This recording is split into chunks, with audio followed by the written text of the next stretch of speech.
Fox News alert, President Biden speaking right now. Let's listen here. You know, the truth is that if they have an opportunity to relieve suffering of people who have nowhere to go, they're going to be, it's what they should do. And if they don't, they'll be held accountable in ways that may be unfair, but that's what we should. And my point to everyone is, look, if you have an opportunity to alleviate the pain, you should do it, period. And if you don't, you're going to lose credibility worldwide. And I think everyone understands that. What about getting people out? Helping people evacuate? The answer is we're going to get people out, but I'm not going to go into any detail with you now. All right, we got to wrap up, guys. We got to wrap it up. You said you were very blunt with the Israelis on the need to get humanitarian aid to Gaza, or what exactly? On everything. No, I was very blunt about the need to support getting humanitarian aid to Gaza. Get it to Gaza and do it quickly. All right. Any more about the hospitals, sir? May I? Don't. May I ask you about? There's a report in the Times of Israel that says Biden officials have indicated to Israel in recent days that if Hezbollah initiates a war against Israel, the U.S. military will join the IDF in fighting the terrorist group. Not true.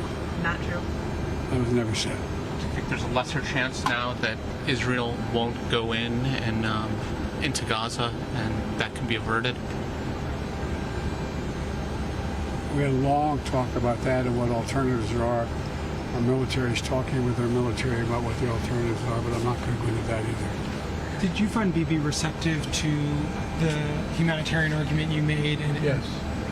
Was there any pushback from him, or you felt that you were able to get across that? But we've had a number of discussions on this.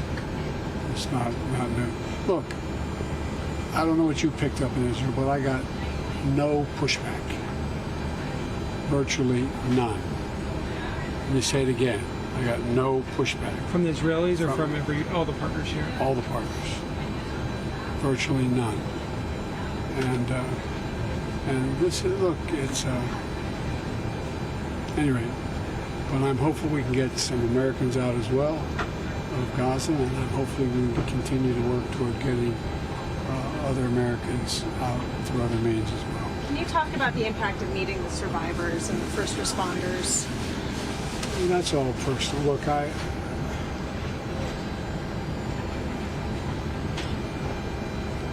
spent an hour and a half about with 17 or 18 before some of them, and I don't know how to say this.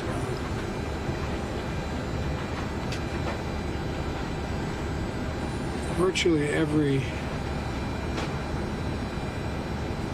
mass shooting, every circumstance where a large number of people have been victimized and lost, I spoke with them. I learned a long time ago, which you've all learned in your lives as well.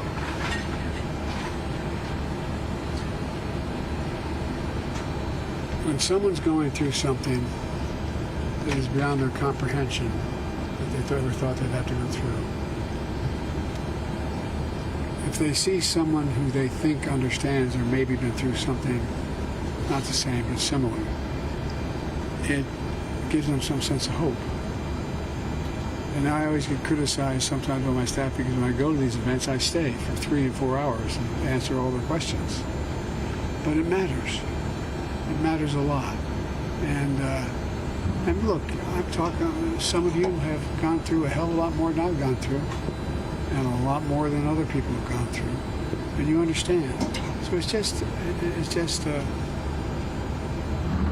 people are looking for just something to grab, something that gives them some sense of hope.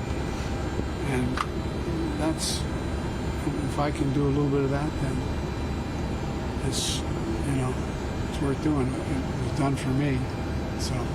Do you think it was necessary for you to come here to get this deal done? Was the in-person diplomacy aspect really important here? What do you think? I'll you answer that. You joked about the House. Do you have any view of Jim Jordan and his predicament? Do I have any what? Do you have a view of Jim Jordan's current predicament, unable to secure the speakership? I ache for him. No. Zero. None. Mr. President? How about the hospital, sir? People all over the region are upset about the hospital and don't necessarily believe you or the Israelis that they didn't have anything to do with it. Do you have a message to the people in the streets right now? Well, I can understand why in this circumstance they wouldn't believe. I can understand that. But I would not, you notice I don't say things like that unless I have faith in the source from which I've gotten them. Our Defense Department says it's highly unlikely that it was Israelis, but if a different footprint, and they've intercepted some anyway. So that's why, if you notice, I didn't say it first. I wanted to make sure that I knew. And look, and I'm not suggesting that Hamas deliberately did it either. It's that old thing, got to learn how to shoot straight. And it's not the first time Hamas has launched something that didn't function very well. So I don't know all the detail, but I do know the people at the Defense Department who I respect, and the intelligence community that I respect. It being highly improbable that Israel did that. Mr. President, are the Israelis operating within the rules of war that you talked about last week being so important? Good talking, Joe. Thank you, sir. everybody. Thanks so much, sir. Thank you, sir. Appreciate it.